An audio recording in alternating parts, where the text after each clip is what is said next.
መጋቢት 27 2017 ዓ.ም ተናስልኝ እንደምን አመሻችሁ። የኢትዮጵያ ቴሌቪዥን ነው። ከሰዓቱ ዜናዎች ጋር አንተነህ ደግፌ ነኝ። አበይት ጉዳዮችን ላስቀድም።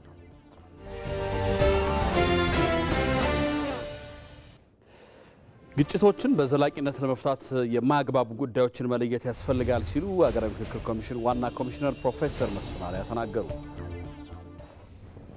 ግጭቶች በዘላቂነት እንዲፈቱ ተነጋግሮ ተደማምጦና ተመካክሮ መግባባት ላይ መድረስ ምንም ሌላ አማራጭ የለውም። ለመመካከርም ያልተግባባንባቸውን ጉዳዮች ስረ መሰረት መለየትና በአጀንዳዎች ላይ መግባባትን ይጠይቃል። ከዚህ ውጪ ያሉ አካሄዶች ለጊዜው አንዱን ተሸናፊ ሌላውን አሸናፊ በማድረግ ጊዜያዊ መፍትሄ ያስገኙ እንደሆነ እንጂ ካሉብን ችግሮች የሚያላቅቁን አይደሉም።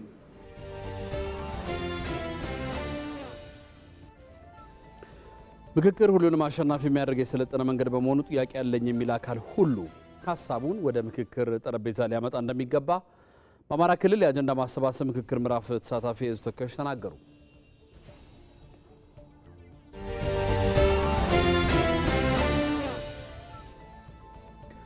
በፍትህ ስርዓት የተጀመሩ ዘመናዊ አሰራሮች ተጠናክረው እንደሚቀጥሉ የፌዴራል ጠቅላይ ፍርድ ቤት ገለጸ።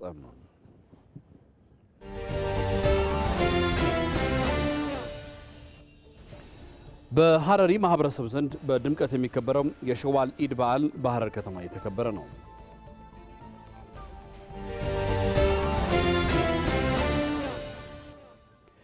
የዩክሬኑ ፕሬዝዳንት ቮሎዲሚር ዜሌንስኪ ከብሪታንያና ፈረንሳይ ጋር የዩክሬን ጦር ለማጠናከር ያለመ ውይይት አደረጉ። የሚሉት ዋና ዋናዎቹ ናቸው።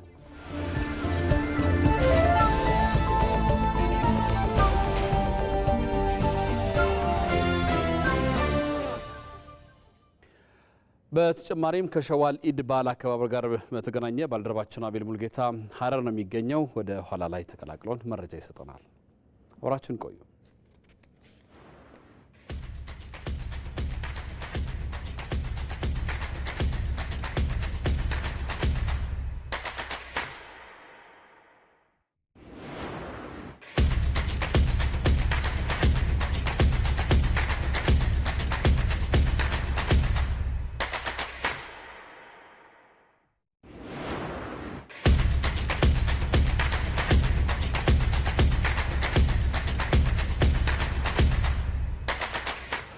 ግጭቶችን በዘላቂነት ለመፍታት የማያግባቡ ጉዳዮችን መለየት ያስፈልጋል ሲሉ የሀገራዊ ምክክር ኮሚሽን ዋና ኮሚሽነር ፕሮፌሰር መስፍን አርአያ ተናገሩ። በዛሬው ዕለት በአማራ ክልል የአጀንዳ አሰባሰብ የምክክር ምዕራፍ ተጀምሯል። በቀጣይ ኮሚሽኑ ለሚያካሄደው ጉባኤ ግብዓት እንደሚገኝበትም ተስፋ ተጥሎበታል። መቅደላዊት ደረጃ ተጨማሪ አላት። የመመካከር የሰላም አርበኛ ለመሆን ቃል እገባለሁ።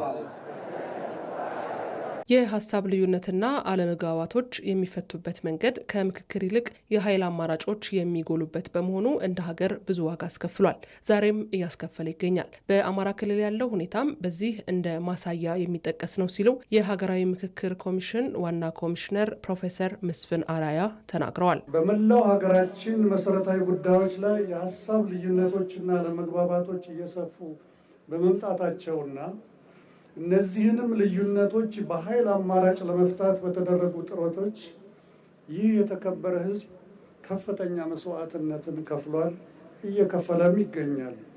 በክልሉ በሚሊዮን የሚቆጠሩ ሕፃናት ከሚናፍቋቸው የትምህርት ቤት ደጃፍ መድረስ አልቻሉም። ሴቶች እናቶቻችንና እህቶቻችን ለከፋ የጤናና የማህበራዊ አገልግሎት እጦት በመዳረጋቸው በውስብስብ ችግር ውስጥ እንዲያልፉ ተገደዋል።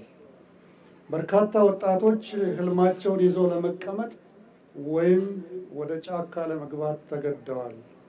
ቀላል ግምት የማይሰጠው ሀብት ንብረት ለውድመት ተዳርጓል። ከሁሉም በላይ በሚካሄዱ ግጭቶች የማይተካ በርካታ የህይወትን ዋጋ ከፍለዋል። ግጭቶች በዘላቂነት እንዲፈቱ የማያግባቡ ጉዳዮችን ከስረ መሰረቱ መለየት እንደሚያስፈልግም ፕሮፌሰር መስፍን አርአያ ገልጸዋል። ግጭቶች በዘላቂነት እንዲፈቱ ተነጋግሮ ተደማምጦና ተመካክሮ መግባባት ላይ መድረስ ምንም ሌላ አማራጭ የለውም። ለመመካከርም ያልተግባባንባቸውን ጉዳዮች ስረ መሰረት መለየትና በአጀንዳዎች ላይ መግባባትን ይጠይቃል። ከዚህ ውጪ ያሉ አካሄዶች አሁንም ቅድም እንደተነገረው ለጊዜው አንዱን ተሸናፊ ሌላውን አሸናፊ በማድረግ ጊዜያዊ መፍትሄ ያስገኙ እንደሆን እንጂ ካሉብን ችግሮች የሚያላቅቁን አይደሉም። በዛሬው ዕለት የተጀመረው የሀገራዊ የምክክር ኮሚሽን በአማራ ክልል የአጀንዳ አሰባሰብ የምክክር ምዕራፍ የመክፈቻ ስነስርዓት ኮሚሽኑ በቀጣይ ለሚያካሂደው የምክክር ጉባኤ ትልቅ ግብዓት እንደሚገኝበት ይጠበቃል። የአማራ ክልል የአጀንዳ ማሰባሰቢያና ለሀገራዊ ምክክር ጉባኤ የሚሳተፉ ተሳታፊዎችን የመምረጥ ስራ ለኮሚሽኑ 13ኛ መድረኩ ነው። መድረኩ በቀጣይ ኮሚሽኑ ለሚያከናውነው የምክክር ጉባኤ የአጀንዳ ቀረጻ ሂደት ወሳኝ የሆኑ ግብዓቶች እንደሚገኙበት ይጠበቃል። በተጨማሪም በሀገራዊ ምክክር ጉባኤው ላይ ክልሉን ወክለው የሚሳተፉ ተወካዮች ትመርጣላችሁ። በአጠቃላይ በሀገራዊ ምክክር ሂደትና ፋይዳ ዙሪያም የተሻለ ግንዛቤና መግባባት እንደሚፈጠር ተስፋ ይደረጋል። ለአንድ ሀገራዊ ስሜት ሁሉንም አሸናፊ የሚያደርገውን የምክክር መድረክ ሁሉም እንዲቀበል ጥሪ ቀርቧል። ችግሮችን በሰከነ መንገድ በውይይት መፍታት እንደ ሀገር ልንከተል የሚገባ አዲሱ ልምምድ መሆን አለበት ሲሉም የኢትዮጵያ ሀገራዊ ምክክር ኮሚሽን አስታውቋል። ኮሚሽኑ በአማራ ክልል የአጀንዳ ማሰባሰብ ምክክር ምዕራፍን ሲያስጀምር ለዘመናት የቆየው የእርስ በርስ ግጭት በሰላም እንዲቋጭ ሁሉም የበኩሉን ይወጣ ይገባል ብለዋል። ፍሬው ትረታ ተጨማሪ አላት።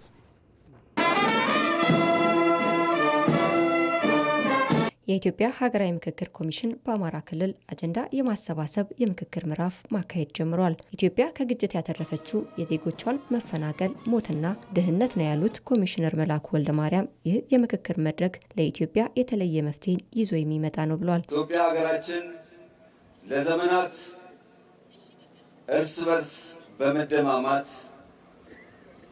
አንዳች ያተረፈችው ነገር የለም። ሕይወት ከመጥፋት፣ አካል ከመጉደል፣ ልጆቿ በየአገሩ ተሰደው ከመንከራተት፣ ከከፋ ድህነት እና ውድቀት ውጪ ያተረፈችው ነገር የለም።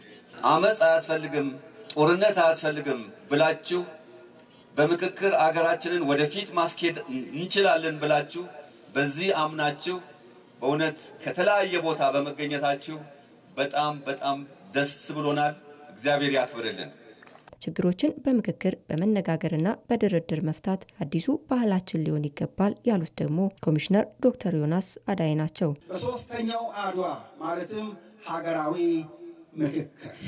ሀገራዊ ምክክር ሶስት ዓላማዎችን ይዞ የተነሳው አንድ ሀገራዊ መግባባትን ማምጣት፣ ሁለት በህዝብና በመንግስት እንዲሁም በህዝብና በህዝብ መካከል እምነት እንዲፈጠር ማድረግ፣ ሶስት አኮረፍን፣ በተቆጣን፣ በተጨነቅን ቁጥር ዱላ ይዞ ጠመንጃ ይዞ ጫካ መግባት፣ በረሃ መግባት ሳይሆን ወደ ምክክር መምጣት፣ ወደ ቤተክርስቲያን መሄድ፣ ወደ መስጂድ መሄድ፣ ወደ ዛፍ ጥላ ስር መምጣት፣ መመካከል። ስለዚህ ይህንን ምክክሩን ባህል ማድረግ ነው። ይህንን እውን ለማድረግ ራሳችሁን መስዋዕት አድርጋችሁ አዘጋጅታችሁ ለመጣችሁ ክብር ምስጋና ይግባችሁ። እናመሰግናለን።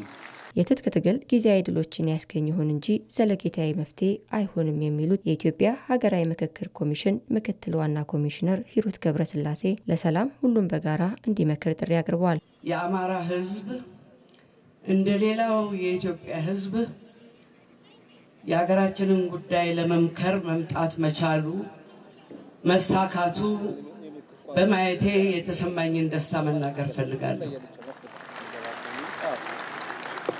ማንም ቢሆን የአንድን ሀገር አካል ያውም ትልቅ ህዝብ ከምክክሩ ሊያስቀረው አይገባም፣ አይቻልም። እናንተም ይሄ ጉዳይ የተሻለ አማራጭ መሆኑን በመረዳት በከፍተኛ ጥረት እዚህ በመገኘታችሁ ልትመሰገኑ ይገባል። የትጥቅ ትግል ጊዜያዊ ትንንሽ ድሎች ይሰጥ እንደሆነ ነው እንጂ ሰላምን አይሰጥም። ሰላምን ሊሰጥ የሚችለው ህዝቦች ቁጭ ብለው ተመካክረው የሀገራችን ዕጣ ፈንታ እንዲህ ሊሆን ይገባል፣ እንዲህ ብናደርገው የተሻለ ነው፣ ያንተ ቁስል ምንድነው፣ የኔ ቁስል ይሄ ነው የተባባሉ ተነጋግረው መፍትሄ ሲያገኙ ብቻ ነው ሰላም የሚገኘው።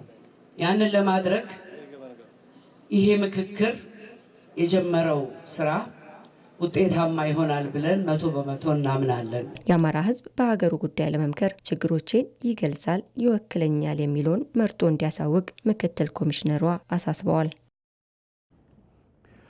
ከኢትዮጵያውያን ወንድሞቻችን ጋር ቁጭ ብለን የህዝብ ጥያቄዎችን በሰለጠነ መንገድና በጋራ መተማመን እንዲቀረፉ አደራችን ለመወጣት ዝግጁ ነን ሲሉ በአማራ ክልል የአጀንዳ ማሰባሰብ የምክክር ምዕራፍ ተሳታፊ የህዝብ ተወካዮች ለኢቲቪ ተናግረዋል። ምክክር ሁሉንም ያሸናፊ የሚያደርግ የሰለጠነ መንገድ በመሆኑ ጥያቄ ያለኝ የሚል አካል ሁሉ ሀሳቡን ወደ ምክክር ጠረጴዛ ሊያመጣ ይገባል ብለዋል። ሳሙኤል ወርቃየው ከተሳታፊዎች ጋር ቆይታ አድርጓል።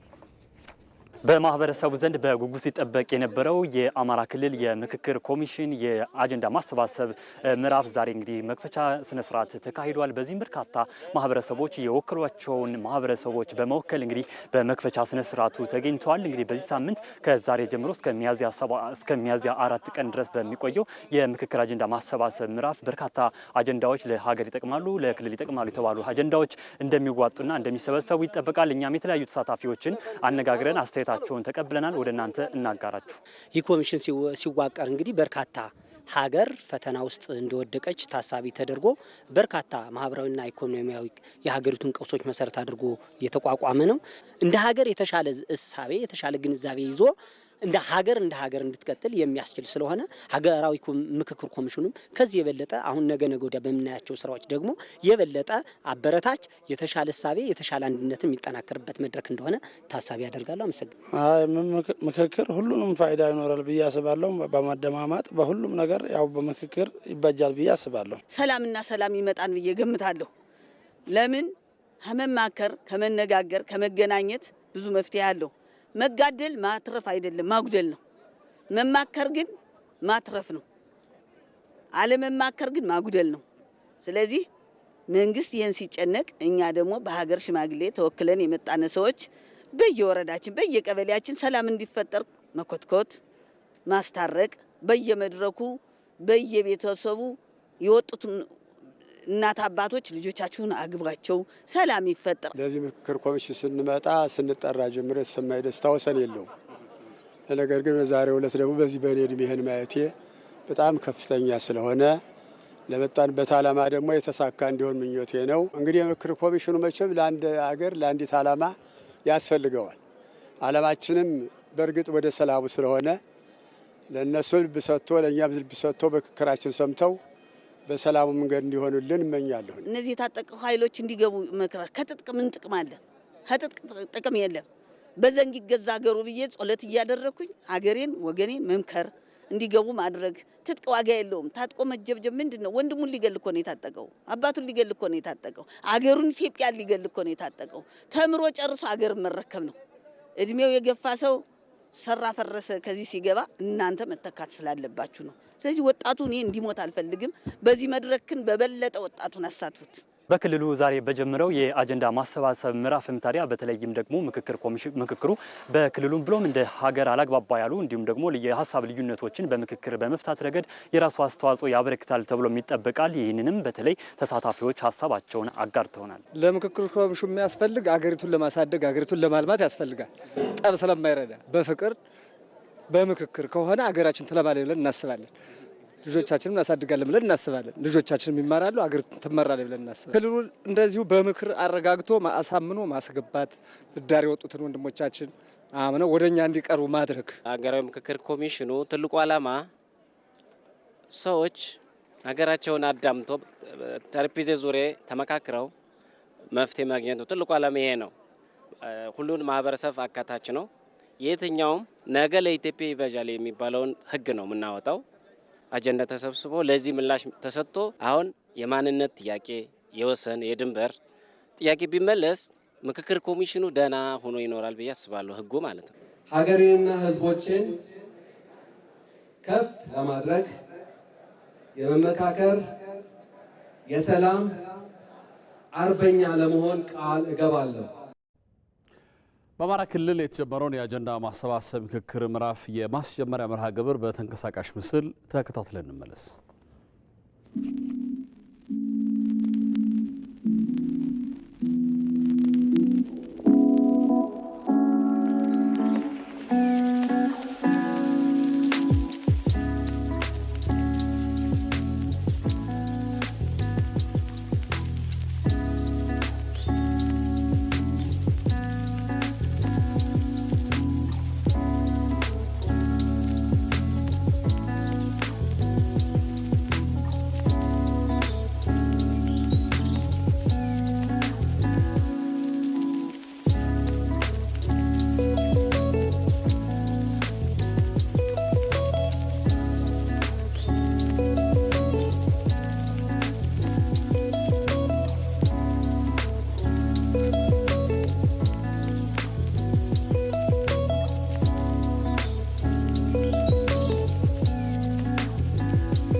እኔ ራፕ ነኝ።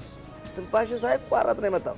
በማል ትወድቃለህ። ሄይ ሄይ ቀሽት ሹሩ ቤቶ ሞቲ ሆኔት ጃካ በጀምቱን ጸላ እሼ ጊዜ ኩማ አመለቀ ቤቲ ቶልቱ ዋኑንቱማ ቶልቱ ዋኑንቱማ ቶልቱ ዋኑንቱማ። ለማን የዘፈንከው? ምኑ የጻፍኩ ግጥሙ ከአንተ ህይወት ጋር ግጥሙ እኔ እዚህ ውስጥ አለ።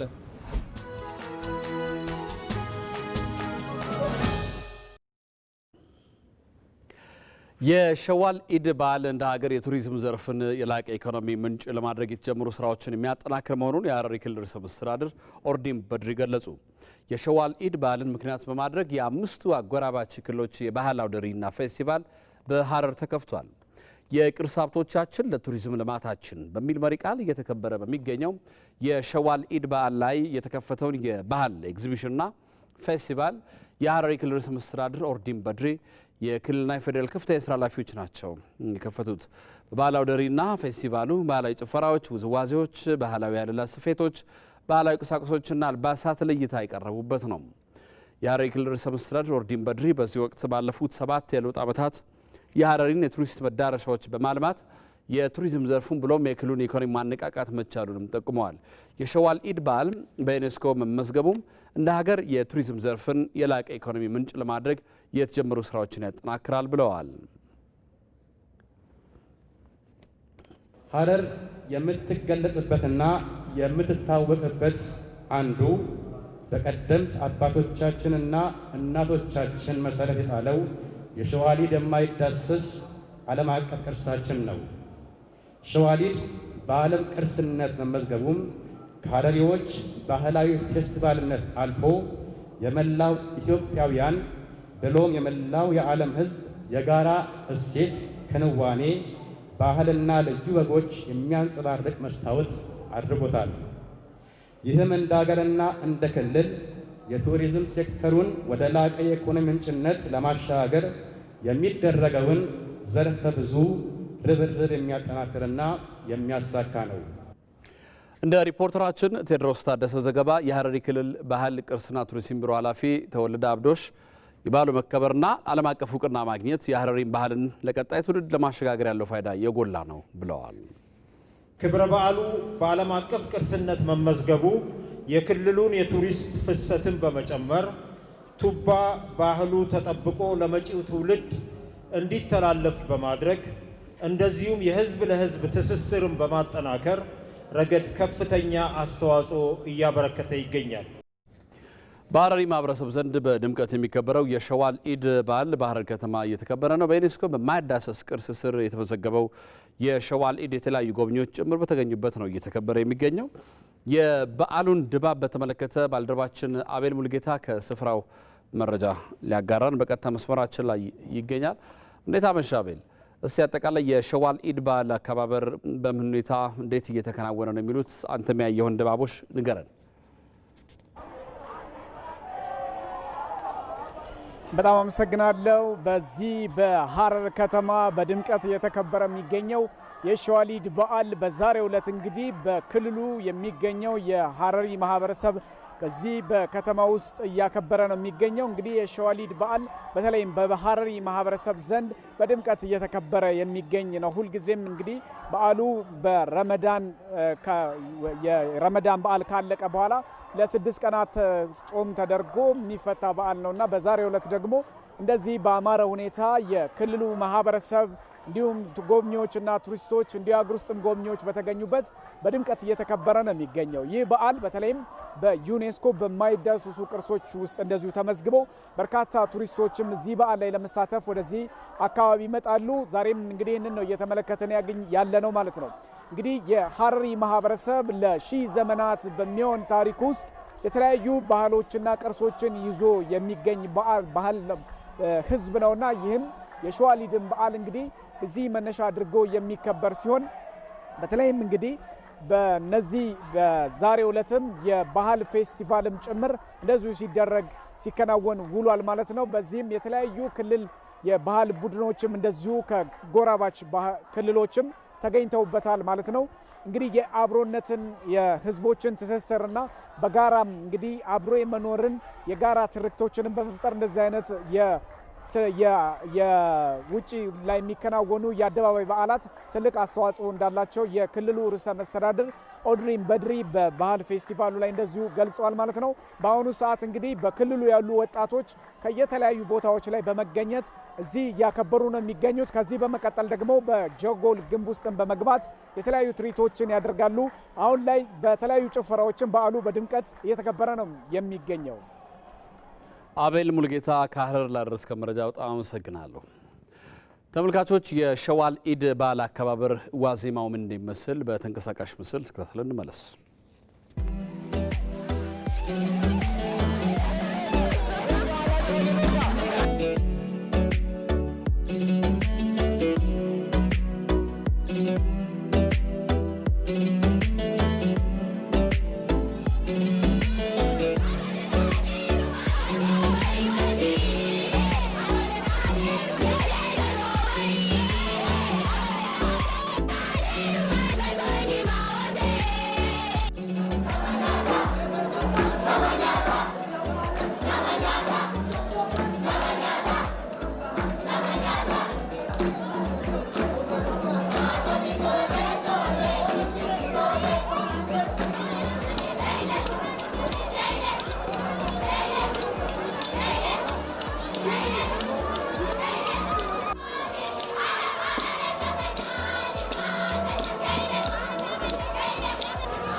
ኢማን አላብሱን ስለሄደው ወር ቀልባችን ታርቀን በእምነት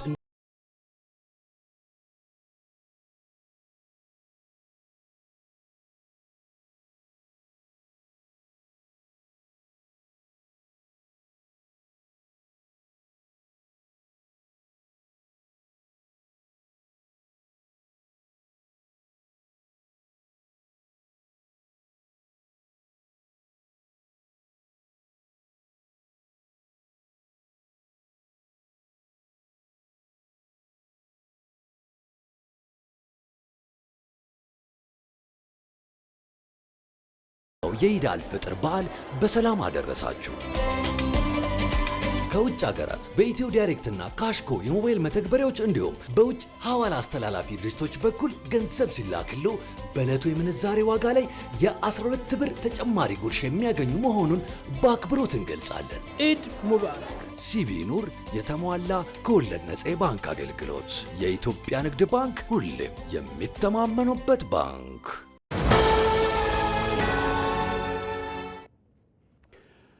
ባለፉት 7 የለውጥ ዓመታት የሶማሌ ሕዝብ ተጠቃሚነትን ለማረጋገጥ ዘርፈ ብዙ ተግባራት መከናወናቸውን የሶማሌ ክልል ርዕሰ መስተዳድር ሙስጠፌ መሐመድ ገለጹ። ለውጡ መገለልን ያስቀረ አካታች የፖለቲካ ስርዓት ለመዘርጋት እድል የፈጠረ መሆኑንም ነው ርዕሰ መስተዳድሩ ያነሱት። ባልደረባችን ኤልሻዳይ እንደማገኝ ርዕሰ መስተዳድሩን አነጋግራለች። እንከታተል። የሶማሌ ክልል ርዕሰ መስተዳደር አቶ ሙስጠፌ መሐመድ ለቃለ መጠይቁ ስለተባበሩኝ እጅግ አድርጌ ነው የማመሰግነው። የለውጡ አስተዳደር ወደ ስልጣን ከመጣ በኋላ አካታች የፖለቲካ ስርዓት መገንባቱ ይታወቃል። ይህ ለእናንተ ምን አስገኘ? ህዝባችን ኢትዮጵያዊነቱን መቀበል የጀመረ ማለት ይቻላል። በዚህ ክልል እንደምታውቁ ለረጅም ጊዜ ግጭት ነበር። ለረጅም ጊዜ ተገፍተናል የሚል ስሜት ነበር። በመሀል ሀገር ያለው ስሜትም ስለዚህ ክልል ጥሩ አልነበረም። ህዝቡም ስለ መሀል ሀገርና ስለ ኢትዮጵያዊነት ያለው አስተሳሰብ ጥሩ አልነበረም ማለት ይቻላል ከሞላ ጎደል። ነገር ግን ከለውጡ በኋላ ህዝቡ ሰላም አግኝቷል፣ ነፃነት አግኝቷል። ጥሩ የልማት ጅምሮች አሉ። የአገር ባለቤትነቱን የሚያረጋግጡ ትላልቅ አገራዊ ድርጊቶች ተካሂደዋል። ለምሳሌ አሰባሳቢ ፖለቲካ ፓርቲ ሲፈጠር የራሱን ድርሻ አግኝቷል፣ በከፍተኛ ደረጃ ተወክሏል። ከተጠቃሚነት አንጻርም ከትላልቅ የፌዴራል ፕሮጀክቶች እየተጠቀመ ይገኛል። ከለውጡ በኋላ በተለይ ያለፉትን 7 ዓመታት በሶማሌ ክልል የነበሩ የሰላምና የልማት ሂደቶች እንዴት ይገለጻሉ? ልማትና ሰላም ተናጣጥሎ የሚታዩ ጉዳዮች አሉ። ልማት ሳይኖር ሰላም አይኖርም። ህዝቡም ወደ መንግስት የቀረበው ከመንግስት የሚያገኘው አገልግሎት እየጨመረ ስለሄደ በውሃ ሴክተር፣ በመንገድ፣ በመብራት፣ በትምህርት፣ በጤና፣ በስራ ፈጠራ በእነዚህ ዙሪያዎች ሁሉ ህዝቡ ተጠቃሚነቱን እያረጋገጠ ይገኛል።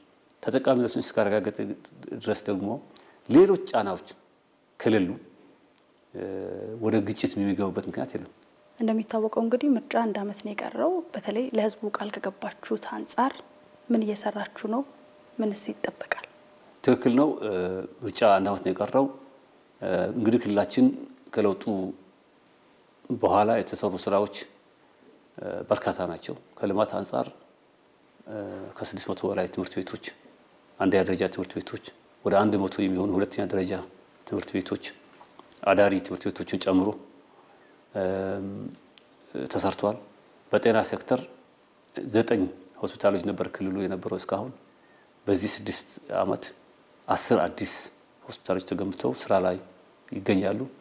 አሁን ደግሞ እየተገነቡ ያሉ ወደ 15 ሆስፒታሎች አሉ። እንግዲህ ያነሳን እንደሆነ ክልሉ ከለውጡ በኋላ በአስፋልት መንገድም በጥርጊያ መንገድም ከፍተኛ ደረጃ ሽፋን ተሻሽሏል።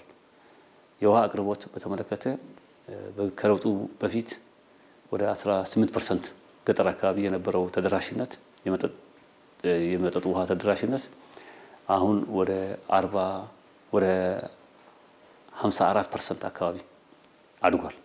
ክልላችን መብራት የማያገኙ ወደ 70 አዳዲስ ከተሞች 24 ሰዓት መብራት አገልግሎት እያገኙ ይገኛሉ። ኔትወርክ የስልክ ኔትወርክም በዛ ደረጃ በ300-400 እጥፍ ጨምሯል።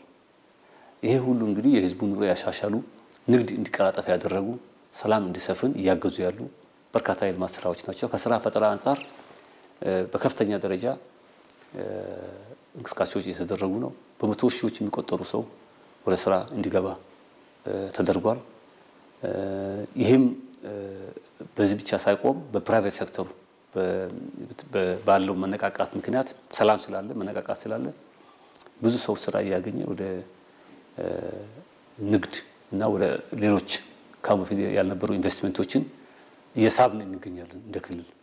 ስለዚህ እነዚህ ስራዎች ሁሉ የህዝቡን ኑሮ እንዲለወጥ ስላገዙ የምርጫውን መቃረብ በጉጉት ነው የምንጠብቀው። የሶማሌ ክልል ርዕሰ መስተዳደር አቶ ሙስጠፌ መሐመድ ለቃለ መጠይቁ ስለተባበሩኝ በኢትዮጵያ ቴሌቪዥን ስም አመሰግኖታለሁ። እኔም አመሰግናለሁ።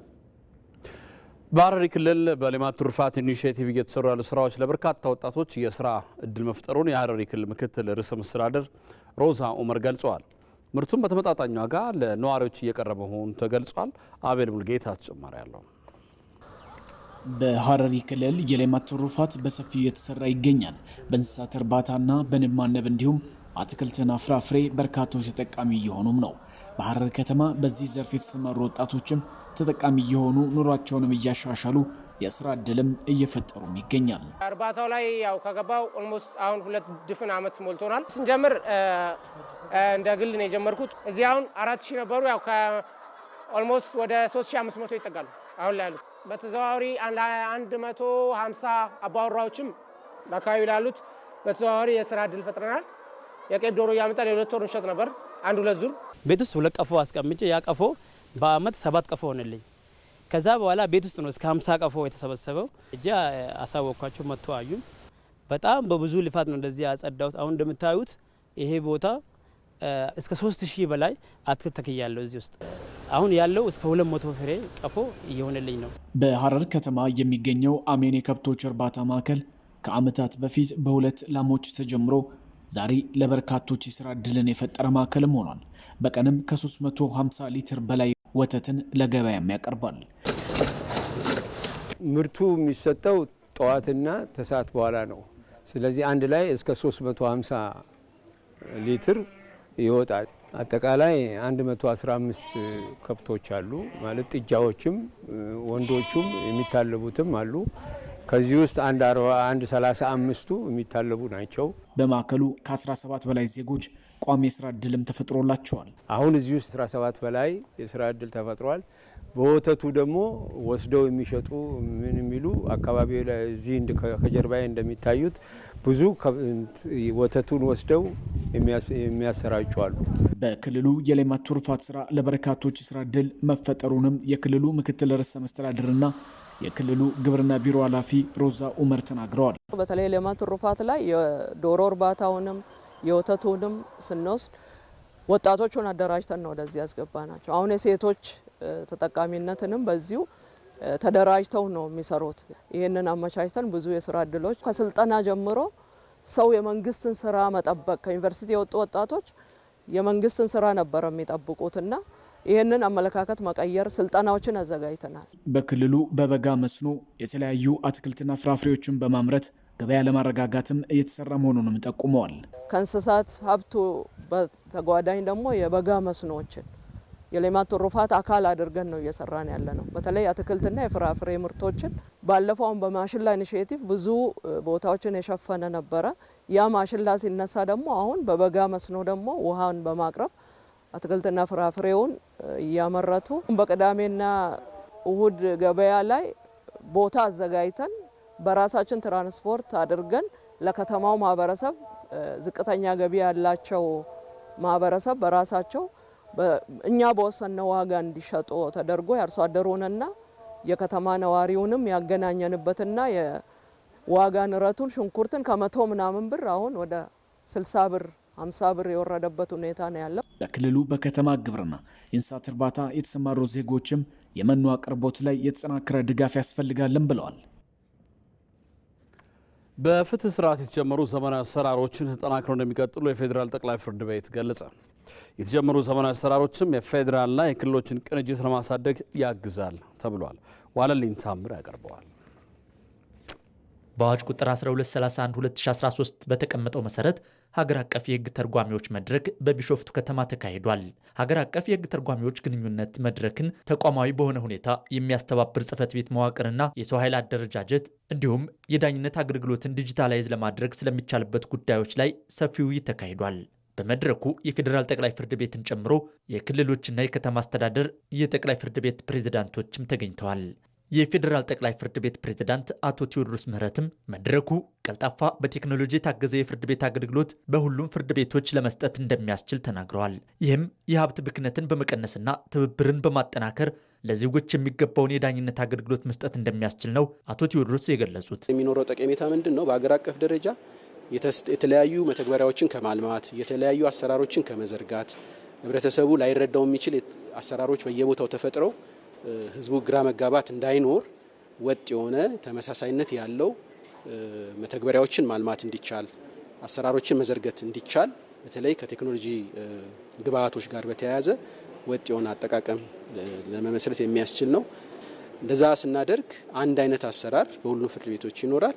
በተለያየ ፍርድ ቤቶች የተለያዩ መተግበሪያዎችን በማልማት የሚባክነውን ሀብት፣ ገንዘብ እንዲሁም የጉዳዮችን እንቅስቃሴ የተለያየ መተግበሪያ በመኖሩ የጉዳዮችን እንቅስቃሴ በመገደብ የሚኖረውን እንቅፋት የሚያስወግድ ነው። በሀገር አቀፍ የህግ ተርጓሚዎች መድረኩ የተሳተፉ የክልል ጠቅላይ ፍርድ ቤቶች ፕሬዝዳንቶችም ተመሳሳይ አሰራርን በማስፈን ከፌዴራል ጠቅላይ ፍርድ ቤትና ከክልሎችም ጋር በትብብር ለመስራት የላቀ ሚና አለው ብለዋል። ፌዴራል ከክልሉ እንደሚገናኙ ሁሉ ክልሎችም ከክልሎች ግን ይነበባሉ። እንደ ወንድም ይታሞች የተገናኙ የተሻለ አቅም ያለው ክልል አላር የተወሰነ ክፍተት ያለውን ክልል ማገዝ የሚችሏቸው ክልሎች ከክልሎች እንዲነበቡ እንዲቀናጁ ከማድረግ አልፈው አንድም ደግሞ ሆነን ለኢትዮጵያ የሀገር ለኢትዮጵያ ህዝብ ጠንካራ የዳኝነት ተቋም በማገንባት የህግ የበላይነቱ እንዲሰፍን የህግ የበላይ እንዲከበር አስተዋጽኦ ይጎላ ነው የሚል ሀሳብ ነው የሚኖረኝ ማለት ነው። በፌደራል ደረጃ ላይ እየለመኑ ያሉት ቴክኖሎጂዎች በክልል ላይ ተፈጻሚ እንዲሆን ከክልል ምን መጠበቅ እየተጠበቀ እንደሆነ እሱ በግልጽ የሚያሳይ ነው ይሄ መድረክ ማለት ነው። ምክንያቱም ቁጭ ብለን የምንጠብቀው ሳይሆን ቴክኖሎጂን በመጣው ቁጥር ወስደ ተግባራዊ አድርጌ ለሌላ ቴክኖሎጂ መዘጋጀት አለበት። በዚህ አኳያ በክልሎች መካከል ልዩነታቸው አሉ። ያንን ልዩነት እንዴት እናጠባለን ነውና ክልሎችም ዝግጁነት እንዳላቸው ነው የሚያነሱት። ብዙ ተስፋ የሚሰጥ ነገር ነው ያለ። በሀገር አቀፍ የህግ ተርጓሚዎች መድረክ ነፃና ገለልተኛ የሆነ የዳኝነት ስርዓትን ለማጠናከርና ለሚታዩ ጉድለቶችም የመፍትሄ ሀሳቦችን የሚሰጥ መሆኑ ተመላክቷል። ባለፉት 7 የለውጥ ዓመታት የህዝቦች እኩል ተጠቃሚነትን የሚያረጋግጡ በርካታ ተግባራት መከናወናቸውን የብልጽግና ፓርቲ የአዲስ አበባ ቅርንጫፍ ጽሕፈት ቤት ኃላፊ አቶ ሞገስ ባልቻ ተናገሩ። ብልጽግና ፓርቲ ሚዛን የጠበቀ ህብረ ብሔራዊ አንድነትና ወንድማማችነትን ያጠናከረ ስርዓት መፍጠሩም አንስተዋል። እድሉ ፈቀደ ተጨማሪ አለው።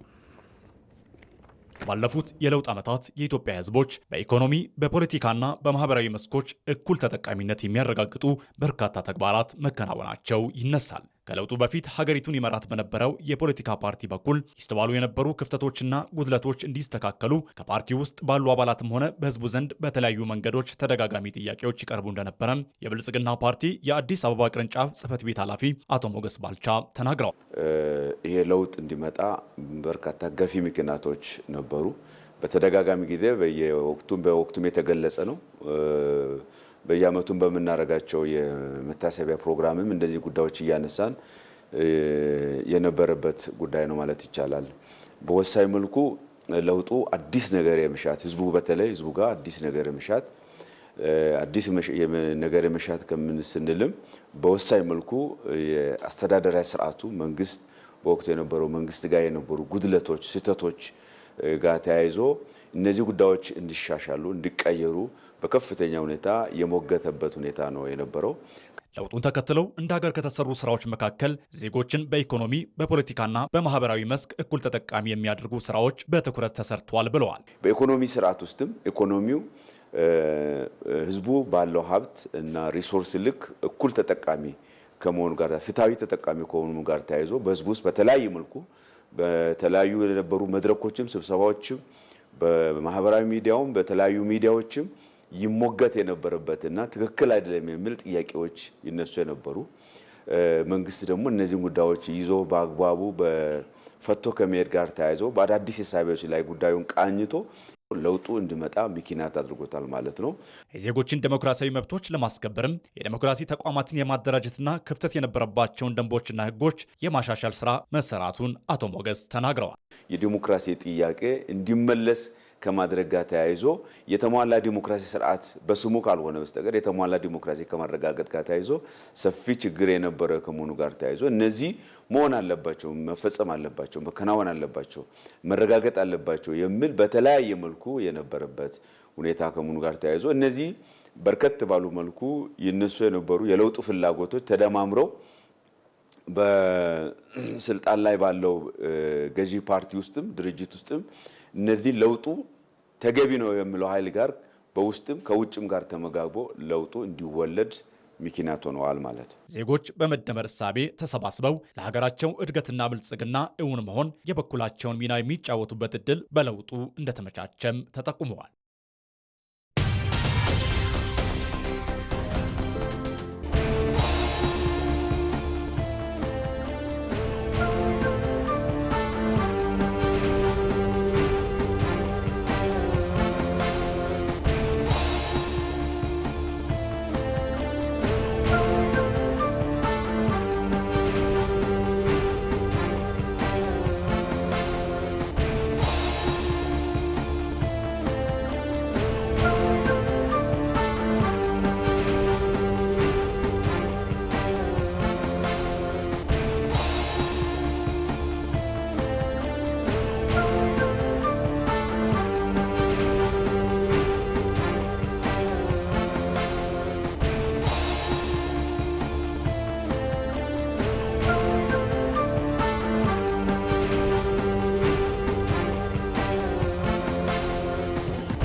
ለኢንዱስትሪ ዘርፍ ውጤታማነት ማነቆ የሆኑ ችግሮችን ለመፍታት በትኩረት ሊሰራ እንደሚገባ የደቡብ ኢትዮጵያ ክልል ርዕሰ መስተዳድር ጥላሁን ከበደ ገለጹ። የጥሬ ዕቃ አቅርቦትና የመሸጫ ቦታ ችግሮች ሊፈቱ እንደሚገባ የተናገሩት ደግሞ በክልሉ በአምራች ኢንዱስትሪ ዘርፍ የተሰማሩ አካላት ናቸው። ክልል አቀፍ የኢትዮጵያ ታምርት ባዛርና ኤግዚቢሽን በአርባ ምንጭ ከተማ እየተካሄደ ይገኛል። ተመስገን ተስፋዬ ተጨማሪ አለው። በኤግዚቢሽኑ የቀረቡ ምርቶችን ሲገዙ ያገኘናቸው ሸማቾች ለኢቢሲ በሰጡት አስተያየት ከአምራቾች በቀጥታ ምርት ማግኘታችን ጠቅሞናል ይላሉ። ከዋናው ቦታ ነው የሚመጡት፣ ከዋናው ከአምራቾቹ ስለሆነ ዋጋም ቅናሽ አለው፣ ይቀንሳል። በዛ ላይ የምትፈልገውን ነገር አንድ ቦታ ራሱ ማግኘቱ አሪፍ ነው። መርጦ በራሱ ጊዜ ማንም ጣልቃ ሳይገባ የሚሸምትበት አግባብ የሚፈጥር ስለሆነ እጅግ በጣም አስፈላጊም ነው። በቁጥር ከ70 በላይ አምራች ኢንዱስትሪዎች የሚሳተፉበት የኢትዮጵያ ታምርት የንቅናቄ አካል የሆነው የባዛርና ኤግዚቢሽን በደቡብ ኢትዮጵያ ክልል አርባ ምንጭ ከተማ እየተካሄደ ይገኛል።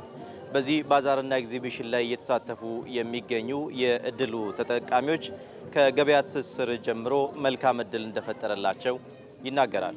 ችግር አውጥተናል፣ ገበያ ትስስሮችን ፈጥረናል እና በጣም ብዙ ጠቀሜታዎችን አግኝተናል። በዚህ አምራቹን በእጁ ያመረተውን ጥበብ ከገዢው ጋር ቀጥታ በማገናኘት መንግስት ያደረገልን እጅግ በጣም ትልቅ ድጋፍ ነው። እንግዲህ የምርት አቅርቦቶቹ ምን ይመስላሉ የሚለውን በጥቂቱ ይዘው የቀረቡ አካላትንም እየጠየቀን ነበረ። እግረ መንገድ ደግሞ የሚመለከታቸው አካላት መፍታት ያለባቸው ችግሮች እንዳሉ አንስተዋል። በተለይም ከመሸጫና መስሪያ ቦታ እንደዚሁም ደግሞ የጥሬ ዕቃ አቅርቦት ጋር ተያይዞ ያሉ ችግሮችን የመፍታቱ ስራ በአምራች ኢንዱስትሪዎች ላይ ሊሰራ እንደሚገባም ተናግረዋል። ማምረቻ ቦታ ሼድ አልተሰጠንም። ማምረቻ ቢሰጠን ማሳያ አለን እና እነዚህን የመሳሰሉ ድጋፎች ከብድር በቅርበት ከመከታተል መጥቶ ከማየት አንጻር መጥቶ አይቶ ድጋፍን ከመስጠት አንጻር በጣም ቢጨምር ደስ ይለናል። ማምረቻው፣ መብራቱ፣ የተለያዩ ነገሮች መሰረተ ልማቶች ጥሩ ናቸው። አሁን ላይ ባለው ሁኔታ ችግር የሆነ ነገር ቢኖር ጥሬ ዕቃ ነው። የባዛርና ኤግዚቢሽኑ አንዱ ዓላማ የገበያ ትስስር በመፍጠር በዘርፉ ያለውን ችግር ማቃለል መሆኑን የሚናገሩት የክልሉ ኢንዱስትሪ ልማት ቢሮ ኃላፊ ዶክተር ቦጋለ ቦሻ በተቋማዊ አሰራር ተግዳሮቶችን ለመፍታት እየተሰራ መሆኑን ገልጸዋል። ዘላቂ በሆነ መንገድ የኢንዱስትሪዎች ችግርን ለመፍታት የሚቻለው በምርምር ሲደገፍ ሲታገዝ ነው። ያ ስራ የሚሰራ አለ። ስናስገባ ጉምሩክ አካባቢ ያሉ ችግሮችን ለመፍታት ደግሞ የክልሉ ፕሬዝዳንት አባል የሆኑበት ካውንስል አለ። ይሄ በጣም ከገቢዎች ሚኒስቴር ጋር ከገንዘብ ሚኒስቴር ጋር ከብሔራዊ ባንክ ጋር ክቡር ፕሬዝዳንቱ የሚመሩት የሪጂናል የኢንዱስትሪ ችግሮችን የሚፈታ ካውንስል አለ። መርሃ ግብሩን ያስጀመሩት የክልሉ ርዕሰ መስተዳድር አቶ ጥላሁን ከበደ በአገር አቀፍ ደረጃ የኢኮኖሚ ስብራቱን ለመጠገን የኢንዱስትሪ ልማት ፍቱን መፍትሄ መሆኑን በዚህን ወቅት አንስተዋል። አምራች ኢንዱስትሪዎችን የሚያጋጥሙ ተግዳሮቶችን ለመፍታት በትኩረት መስራት እንደሚያስፈልግም አስምረውበታል። በዋናነት የመስሪያና የማምረቻ የመሸጫ ቦታዎችን በማዘጋጀት ብዙ ቢሮክራሲ ሳይኖር ገብቶ እንዲሰሩ ለማድረግ የሚያስችል ሕግና ስርዓት መዘርጋት የመጀመሪያ ቁልፍ ጉዳይ ነው የሚሆነው ማለት ነው። ወደ ስራ የገቡት ደግሞ የግብዓት አቅርቦት ጋር ተያይዞ ያሉ ጉዳዮች፣ የፋይናንስ ችግሮችን እንዲሁም ደግሞ የገበያ ችግሮች ምንድን ነው በየአካባቢ የሚመስሉት የሚለውን ቅረብ ብለን ማወቅ፣ ችግሮችን መፍታት ይጠበቅብናል። በደቡብ ኢትዮጵያ ክልል የኢንዱስትሪዎች ምርታማነት 51 ከመቶ ብቻ መሆኑ የተገለጸ ሲሆን በቀጣይ ጊዜያቶች የምርታማነት ምጣኔውን ለማሳደግ በቅንጅት ሊሰራ እንደሚገባም ተመላክቷል። ሰባተኛው የኢትዮጵያ ቀን በኳታር የባህልና ስፖርት ፌስቲቫል ኢትዮጵያና ትውልደ ኢትዮጵያን በተገኙበት በድምቀት ተካሄደ። በመርሃ ግብሩ ላይ የተገኙት በኳታር የመንና ኢራን የኢፌዴሪ ልዩ መልእክተኛና ባለሙሉ ስልጣን አምባሳደር ፈይሰል አሊ ኢብራሂም ሀገራዊ ለውጡ በውጭ ግንኙነት ሪፎርም የሰራውን የስራ ውጭ ኢትዮጵያና ትውልደ ኢትዮጵያንም ቀና ብለው እንዲሄዱ ያስቻለ ስለመሆኑም አስታውቋል። ሪፖርተራችን ብሩክት ተስፋዬ ከኳታር ተከታዩን ዘገባ አድርሶናል። ኑሯቸውን በኳታር ዶሃ ያደረጉ ኢትዮጵያውያን ህብር ኢትዮጵያ በሚል መሪ ሀሳብ ለሰባተኛ ጊዜ የኢትዮጵያ ቀንን በባህላዊ ዝግጅቶችና ስፖርታዊ ውድድሮች በድምቀት አክብረዋል። ለሶስት ወራት ገደማ በዘለቀው የበዓል ዝግጅት የተለያዩ ስፖርታዊ ውድድሮች የኢትዮጵያ አኩሪ የቱሪዝምና ባህል እሴቶችን፣ የኢንቨስትመንት አማራጮችን በሚያስተዋውቁ የተለያዩ መርሃ ግብሮች ሲካሄድ ቆይቷል። መንግስት ከለውጡ ወዲህ ያከናወነው ሪፎርም ኢትዮጵያውያን በህጋዊ አግባብ በውጭ ሀገራት ስራ እንዲፈጠርላቸው ያስቻለ ስለመሆኑ በኳታር የመንና ኢራን የኢትዮጵያ ልዩ መልእክተኛና ባለሙሉ ስልጣን አምባሳደር ፈይሰል አሊ አብራርተዋል። የኢፌዴሪ መንግስት አገራዊ ለውጡ ከተጀመረ ማግስት ጀምሮ ባደረገው የውጭ ግንኙነት ፖሊሲ ሪፎርም አንዱ እና ዋነኛው በውጭ ሀገራት የሚኖሩ ዜጎቻችን በተለያዩ ሀገራት ህጋዊ በሆነ መንገድ የስራ ዕድል ተጠቃሚ እንዲሆኑ የሰራቸው ስራዎች ትልቁና ዋናውን ቦታ የሚይዙ ናቸው። በዚህ መሰረት ዜጎች በህጋዊ መንገድ ተገቢውን የህሊና፣ የትምህርት፣ የክህሎት ዝግጅቶች በማድረግ በመንግስታችንና ቀጠርን ጨምሮ ባሉ ተቀባይ ሀገራት መካከል በሚደረግ ህጋዊ የውጭ የስራ ስምሪት ስምምነት መሰረት የውጭ የስራ ዕድል ተጠቃሚ እያደረገ ይገኛል። አምባሳደሩ አክለውም የኢትዮጵያ መንግስት ለዜጎች ክብር የሰጠው ትኩረት ቀና ለማለት ያስቻለ ነው ብለዋል።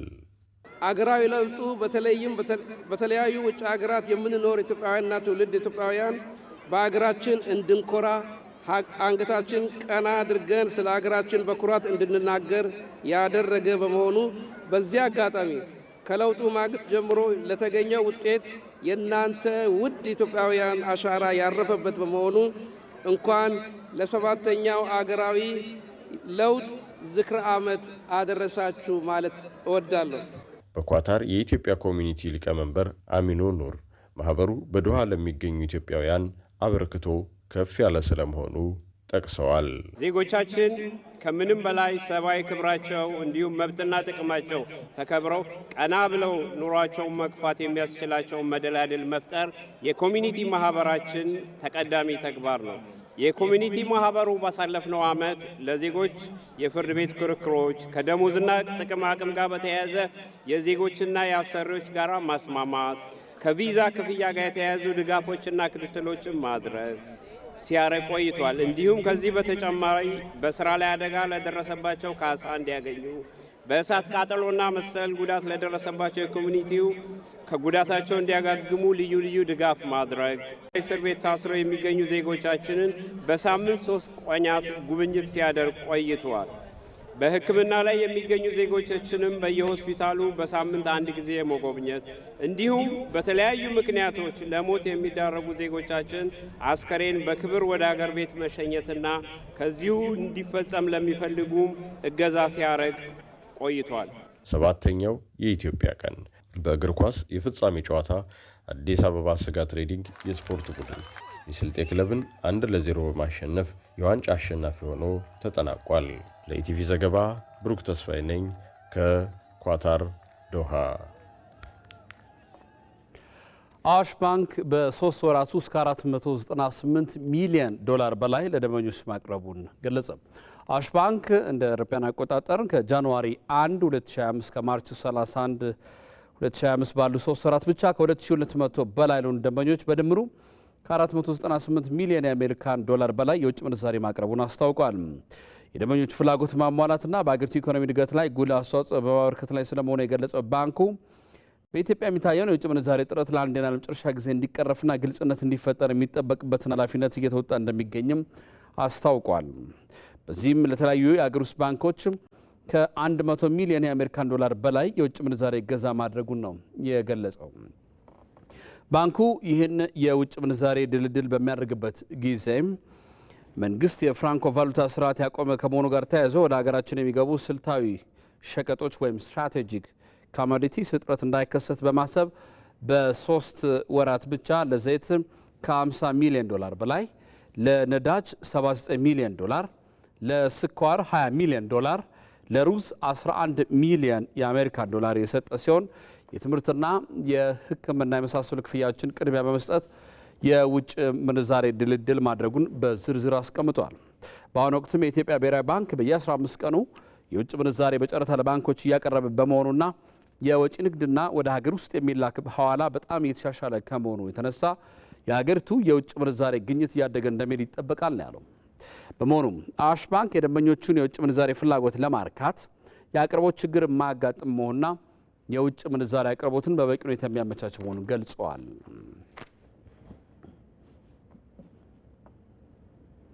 የውጭ ዜና ፕሬዚዳንት ዘለንስኪ ከብሪታንያ የመከላከያ ሰራዊት አዛዥ ቶኒ ራዲንከርና የፈረንሳይ መከላከያ ሰራዊት አዛዥ ቲየሪ ቦርከርድ ጋር የሀገራቸውን ጦር ለማጠናከር ያለመ ውይይት አካሄዱ። ዘለንስኪ ውይይታቸውን ተከትሎ አጋሮቻችን ደህንነታችን ለመጠበቅ ተጨባጭ ድጋፍ አሳይተውናል። ይህ የጋራ ስራ ነው። ሁሉም ሰው ውጤት ላይ ሲያተኩር በዩክሬን ውስጥ አስተማማኝና ዘላቂ ሰላም ለማምጣት ይረዳል ብለዋል። የመከላከያ ሰራዊት አዛዦቹ የጋራ ጉዞ ዓላማ የዩክሬን ጦር ከሩሲያ ጦር ጋር መፋረሙ እንዲቀጥል የሚያስችለውን ድጋፍ ማስቀጠል ብሎም ለሰራዊቱ መልሶ ግንባታ የረዥም ጊዜ ስትራቴጂ መወሰን ነበር ብለዋል። የፈረንሳይና ብሪታንያ ጦር አለቆች ወደ ኪየቭ ጉብኝት ባደረጉበት ወቅትም የሩሲያ ባሊስቲክ ሚሳይል በዜሌንስኪ የትውልድ ከተማ ክሪቭሪግ ላይ ባደረሰው ጥቃት 18 ሰዎች መሞታቸውን ኤኤፍፒ ዘግቧል።